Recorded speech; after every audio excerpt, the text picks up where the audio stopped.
Pinagpapaliwanag ng LTFRB ang operator ng isang bus company matapos makuna ng video ang konduktor nito na sinipa ang isang traffic enforcer. Saksi si Ian Cruz. Pagkababa sa EDSA malapit sa Quezon Avenue, agad pinuntirya ng konduktor at driver ng bus na ito ang rider na nagbi-video. Pagkatapos, tinarget nila ang sumitang enforcer ng Quezon City Department of Public Order and Safety.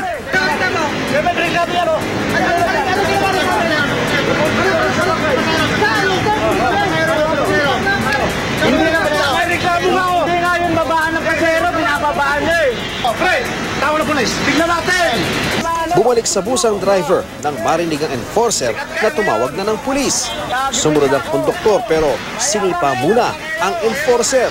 Ang bus, unit ng Baclaran Metrolink bus, ang plakang AAC 9702.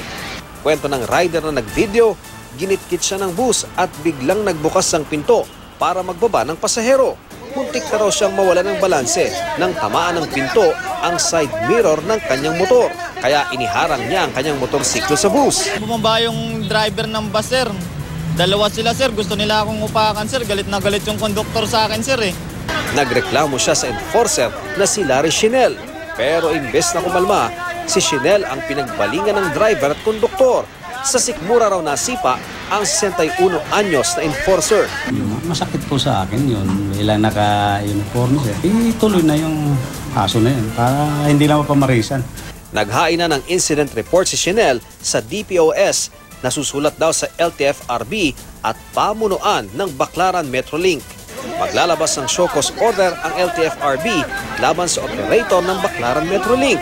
We will be issuing a show cause order to the bus operator as well as the driver and yung conductor to explain bakit hindi suspendin or cancelin yung kanilang prangkisa due to the deportment or of the driver or conductor na arrogante. It seems to be an arrogant driver.